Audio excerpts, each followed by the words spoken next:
And here with us today, we have Scott Smith, who is a NASA nutritionist. He's here to talk with us a little about not one, but two experiments that are currently undergoing on the aboard the International Space Station with the crew members there.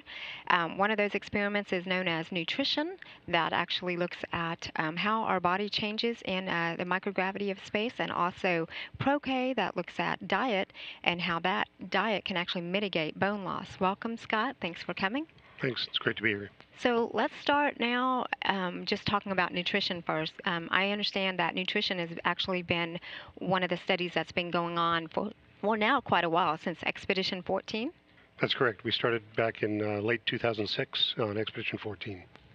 Okay, and so just walk me through what exactly is nutrition and what are we doing with that? Well, the premise behind the nutrition experiment was that when we'd launched equipment aboard the space station that allowed us to collect biological samples. That is, we needed a centrifuge to spin the samples and process them, and we needed a freezer to store the samples for long periods of time. The question then became, what would you do?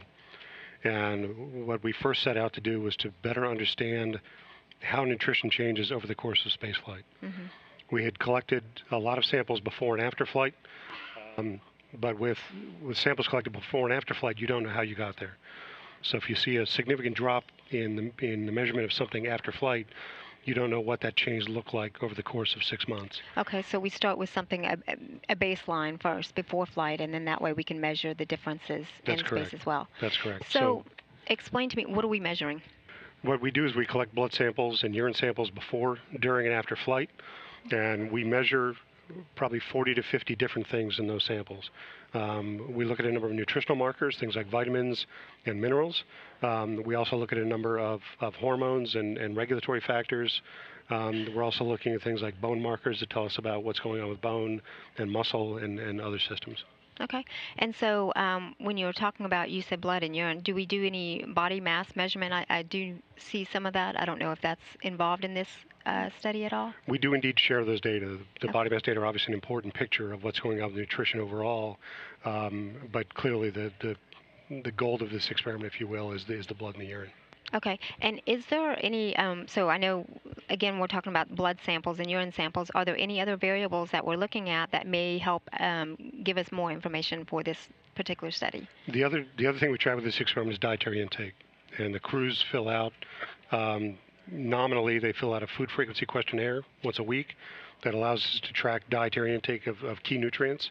That's what we call an operational protocol, where we report back to the flight surgeon, usually that same week, of, look, so-and-so's not eating enough or not drinking enough, so that we can make those changes real time. Okay. And then looking at those data become very important in terms of understanding, we know what the dietary intake was, but we also then need to look at how the body is handling those nutrients. And what are we hoping to accomplish from this study? Well, there's a lot of things. In short, we're trying to understand the nutritional needs of the body during spaceflight. Mm-hmm. Long-duration spaceflight is a challenge, and just like I always go back to the sailing missions when we first left Europe. When you're on a ship for a long period of time, you have to make sure that you have the nutrition exactly right. Scurvy is a great example of a disease that occurs when you don't get enough vitamin C. Mm-hmm. And if you look back again through history, that ravaged crews. And what we need to make sure is when we send crews off the planet for 6 months, that we send them up there as healthy as can be, and we keep them there. But even more important, when we look to send folks off to other points of exploration, making sure that we know what their body needs, the food has the right things in it, is going to be very, very critical to make sure that we keep the crews healthy and bring them home healthy. It sounds to me like I need to go to space, because I probably would come back healthier. Well, it's funny you should mention that, because there's many crews with the exercise protocols we have on board right now, right. And with good dietary intake, we have seen a number of crew members who literally have come back in better shape than they went. So wow. I need to go to space. It's not easy. It's not easy, but it can be done. Well, they say you are what you eat. So we're going to move on to Pro-K. So basically, we're looking at a big bowl of queso and a piece of chocolate cake.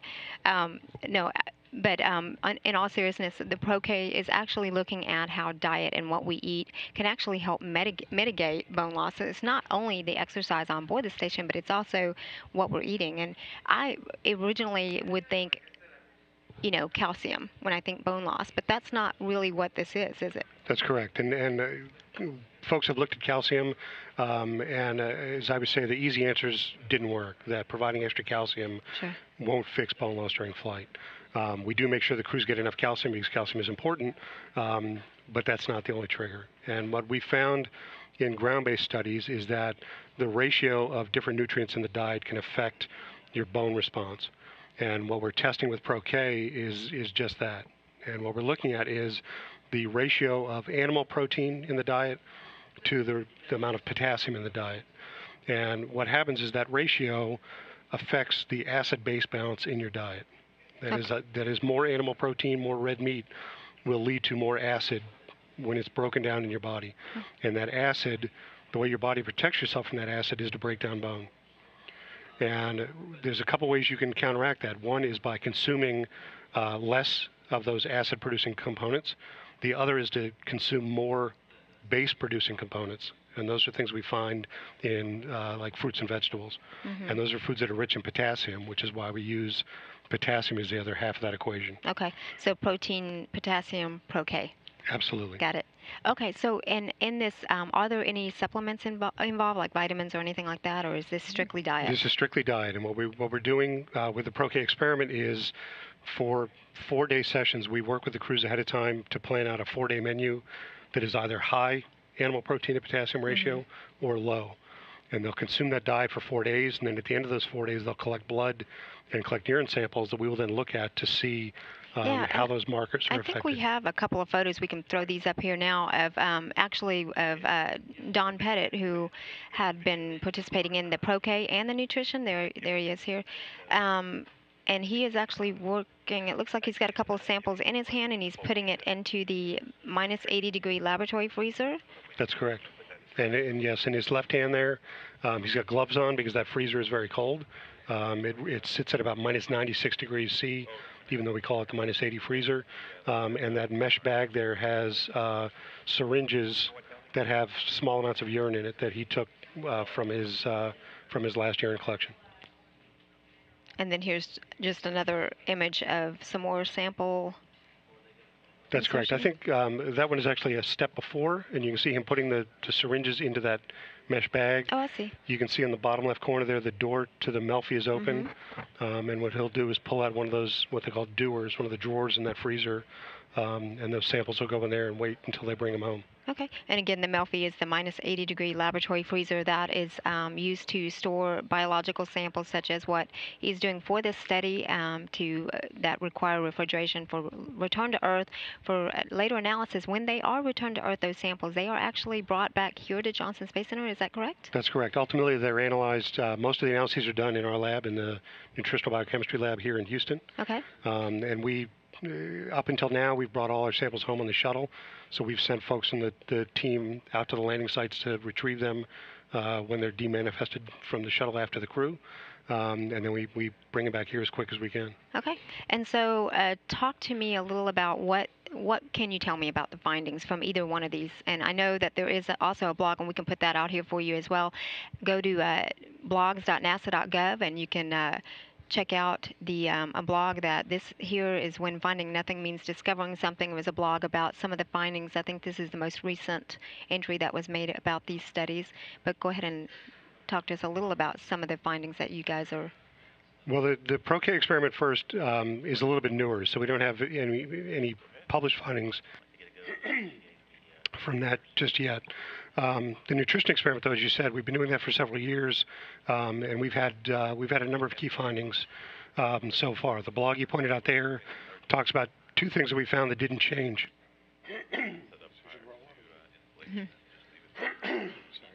Okay. One of the things that we found that didn't change is vitamin K, and the other thing that we found that didn't change is testosterone. And the reason both those findings are important is that earlier studies and earlier related studies had suggested that both of those things might serve as viable countermeasures for bone loss during spaceflight. And what we found in more detailed studies with more subjects flying on long duration missions is that neither of those things change. And what that tells us is that we don't need to pursue um, giving vitamin K supplements to counteract bone loss, for example, or injecting people with testosterone to stop muscle loss, for example. And what it tells us, it helps us drive where to go next. So even though technically we didn't find any change during flight, in this case that's very important and very good news. Well, that's very fascinating. And actually, it seems to me, I mean, I can't imagine how we can't get any of these findings wouldn't actually apply to us here on Earth. Absolutely, and which leads into one of the other key findings that that we've reported on is that we found a significant relationship between the amount of fish people consumed on orbit and the amount of bone that they lost after flight. And what we found is that the crews that ate more fish lost less bone. Huh. And the reason we think that is, we think there's a few things there, but primarily the fish are rich in omega-3 fatty acids, and we've done other studies on the ground, both bed rest studies with humans. We've done cell culture studies to show that omega-3 fatty acids can help to reduce bone breakdown. Yeah. And what we found in the astronauts is that, again, if you eat more fish, it will reduce bone loss during flight. And the implications for that for people, for everybody here on Earth, are obvious. So well, for those who are not fish eaters, can they take the supplement? That's the first question I always get, and the short answer is we don't know yet. And I think somewhere there's got to be a middle point, but it's important to also realize that when you're eating fish, you're not eating something else, which gets back to the red meat thing. Right. So, as a nutritionist, we always push that if you can, having a good diet is better for you. The idea that you could eat a bad diet and take a pill and that'll fix it, while that tends to be what most people would rather do, yes. The body doesn't work it's that just easily. Like taking the pill and not exercising. Absolutely. It's not as easy as it sounds. Okay. Well, thank you so much. I think that's all the time we have today, but I really appreciate you coming over and talking with us again. This was Scott Smith here with us today here in the International Space Station Flight Control Room with the Orbit 2 team, who is overseeing the activities aboard the International Space Station. Scott, thank you very much for coming today. Thanks again. My pleasure.